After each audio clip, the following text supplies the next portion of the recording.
Ek het ook groot geword in 'n huis waar my ouers my geleer het hoe om die Bybel te lees, hoe om te bid, hoe om kerk toe te gaan en Christelik so groot geword.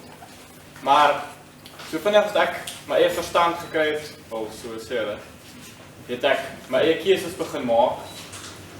En ek het begin besluit dat ek wil uit die huis uit gaan, ek wil my eie paadjie volg, ek wil nie luister op my ouers my sê nie. Ek wil my eie reëls maak. En op die ouderdom van 19 het ek uit die huis uit gegaan en ek het op my eie gaan bly. Dit was nie lank nie, toe die wêreld my so diep ingesluk het, ek gedink het dat ek moet vir myself kan sorg. Ek moet vir myself op my eie twee voete kan staan en ek het niemand se hulp nodig nie en ek kan geniet net dit wat ek graag wil geniet. Niemand kan vir my moet sê wat ek moet geniet nie, wat ek moet doen en nie moet doen nie.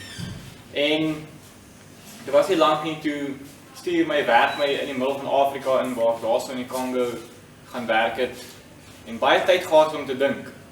En ek het begin dink, wat wil ek my lewe maak? Wat wil ek my toekoms maak? En ek het, die enigste ding in my gedagte was, ek moet baie geld maak sodat ek goed af kan wees. En ek het toe dit gedoen en na 'n hele lang ruk in die Kongo gewerk, toe kom ek terug Suid-Afrika toe en met baie geld in die bank het ek toe hierdie status van lewe begin uitlewe.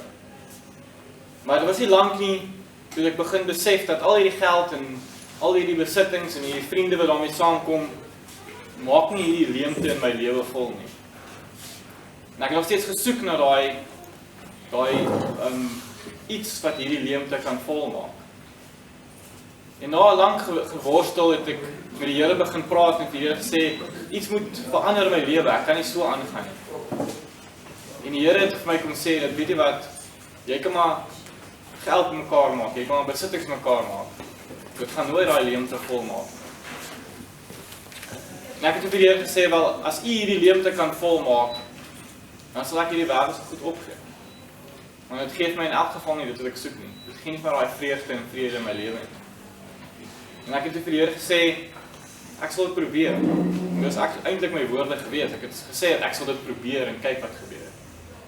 Maar ek het geweet dat dit gaan alles kos of niks nie. Mens kan nie dit halfpad doen nie. Toe ek vir die Here gesê, ek het daar aan my knieë gegaan vir die Here gesê, vergeef my vir die sondes wat ek gedoen het. En vat my van hier af, dat ek my lewe in U hande kan plaas, en dat ek van hier af vorentoe kan beweeg saam met U. En wat ook al van nou af gebeur, is hierdie lewe wat ek so by myself wou beheer het, is nou U lewe. En toe ek daar opstaan, het ek waarlik vir die eerste keer besef dat hierdie wêreldse ding wat ek so probeer in hierdie leemte indruk het, wat net uitgeval het, sou nooit daai leemte volgemaak nie.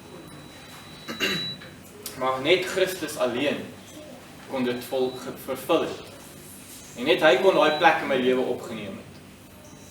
En ek kon van daar af vorentoe gaan en besef dat elke oggend as ek wakker word, kan ek daai vreugde en vrede by die Here vind in die oggend. En ek hoef nie uit te gaan in die wêreld en daar buite te soek nie. En van daar af kon ek 'n pad stap met die Here. En hy kon my van daar af leer en ek kon uit sy woord uit lees en ontvang by hom. Ek wil graag dit met u gedeel het vandag, want u het seker al 'n lang lewe gehad en besef ook dat die wêreldse dinge nie daai leemte vervul nie. Miskien het u iets anders te gesoek. Maar net Jesus Christus kan daai leemte vervul. Dankie. Amen.